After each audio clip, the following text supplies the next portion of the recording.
Hey guys, what's going on? So this is just a update to the art and programming that I've been doing, and on the art aspect of things, I don't have anything to present.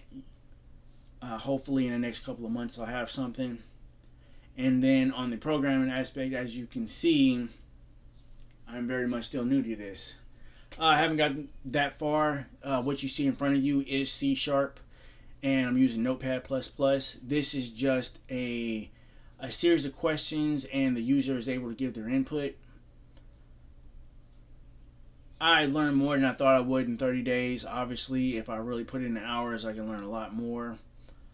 But I only spend like an hour or two in front of the computer whenever I do decide to program.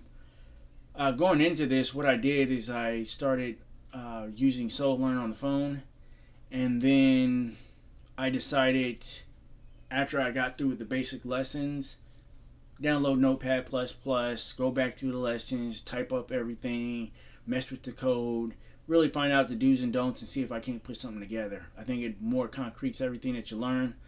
SoloLearn has something called Code Coach, but I can't just look at like a blank screen or incomplete code or and figure out something. I can't do it. I can't come up with a bracket of code. This is to me way easier. Obviously, on SoloLearn, you're going to be. They decided to do the word problem type of thing. So unless you're good at word problems, it's gonna be difficult. I didn't even bother trying anything. I'd rather look at a comment and see how they did it, and then go from there. But doing this, I had to have motivation. I had to have a goal in mind. Obviously, you're going to need a lot more than that to mess with programming. The goal was just to be able to learn it and just to be able to understand some of the things that way when I'm working on, because I'm using Unity, and just to be able to understand the code that I'm putting into Unity. Because I'm not going to be I'm not going to be programming any of my games anytime soon. But it's nice to look at the code and understand what you're looking at. And then you learn something new by looking at someone else's code. So there's always that.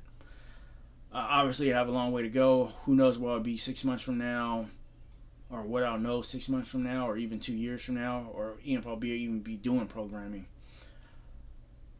But you need to be able to isolate yourself from just to be able to stay focused when doing programming. So I had to use an older computer that didn't really have any games on it or anything else, just to keep me focused. That way I didn't have any other distractions.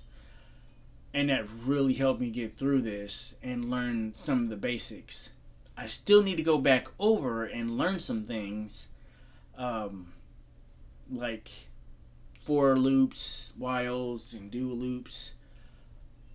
I just started going back over some of the and really trying to understand methods, and I feel like I got a better grasp on it. It's just trying to put a lot of this stuff together. Like, I still haven't gotten to that mindset of how an app works. I need to look over some apps that have been done in C Sharp and figure out how, and really just look at them and see how they work. That way I can figure out how to put everything together, because that's your mind has to work it like that. Learning this stuff isn't the hard part. It's putting it all together. It's making something. Learning it's not the hard part. Just start programming. If you want to program, just start. Get a book, download an app, do whatever you got to do, and just start. That way you can find out if you want to do this or not. Basics for me, like I said, was I just wanted to learn it, see if I was into it. And then if not, I can just it's just to understand it. Like if I'm using Unity, I'm gonna understand the different parts of Unity. Heck, I learned Blender and was able to make something for my game. So it flowed hand in hand. It's the whole reason why I wanted to do it. Art, programming, Blender, the whole reason I want to do it. And then Blender, if the game development thing really doesn't work out, I can always go back and forth between game development and animation with Blender, and put the art in there and being able to make my models. It just comes out great. When you're doing game development, you don't have to do everything yourself. Same thing with modeling. Same thing with art. You don't have to do everything yourself. It's not required. There's a self gratification, but yeah, you don't really need to know everything.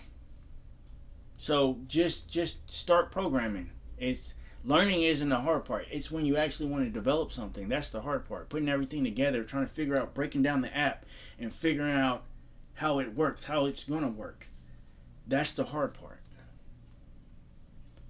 So that's all I wanted to really say.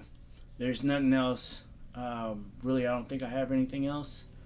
Let's see. Motivation, isolation, staying focused, and really having a goal in mind. That's all you need to be able to program. You just really need to just be able to start. I was like most people. I looked online and seen what was the best language to start off with. You want to. Hey, they're going to tell you all the same thing. Python, basic. I started off with C Sharp, but I went around the languages. I went around to, let's see, I started off in a book to learn, I think it was like just programming in general. Just to reading the book, just about programming. It was a dummies book. And then, after I read that, because it was something that just stuck with me, and it was just like every language, any language will do what you want it to do. It's just some languages are better at doing things than others. And you need to pick the language that's going to do what you want it to do. That's going to help you do what you want to do. So I didn't really understand that. It was only when I went through and downloaded Java, used a little bit of that. This is like back in 2016. And then I went and I downloaded Basic. And it was only through Basic I was like, okay, I see what they're talking about. So because Java is different than Basic, because Basic doesn't have all the syntaxes like Java does. So I was like, okay, I see what you're talking about. You know, you write the hello world and then you see everything. And I went through a couple of like what you see here is like if and else statements, integer statements. I did case statements with Basic, and I was like, okay, so what's the language that I actually want to start with? And I went with C Sharp, and that's what I have. That's what I'm going to stick with, and then we'll see where it goes on from here. Will I stick with C Sharp? I don't know, but you just gotta start and find out where you want to be. You want to see what programming is like, Basic, and Python. If you know you want to program, but you don't want to start with something easy, you can go to C Sharp, C++, C. You can choose whatever language you want. But just make sure that you know what you want to do before you start on a language. That way you're not like jumping around. I mean, they suggest that you jump around, but to better understand it.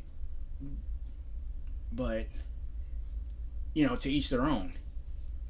But that's all for me for right now. Hopefully in the coming weeks I'll have something out. I know it's been like 2 months. I really do apologize. And hopefully I'll have some type of, a video. I'll probably do something on, maybe I'll do something on Blender. Maybe I'll have another animation out or something. Or maybe I might talk about the gaming industry or whatnot. But until then, just, if you want to program, just start. Book, app, whatever. Just get started. Don't ask any more questions. You already know all the information you need to know. The only thing you need to do is just program. Just start. Till next time, thank you for watching. Thank you for listening. Later.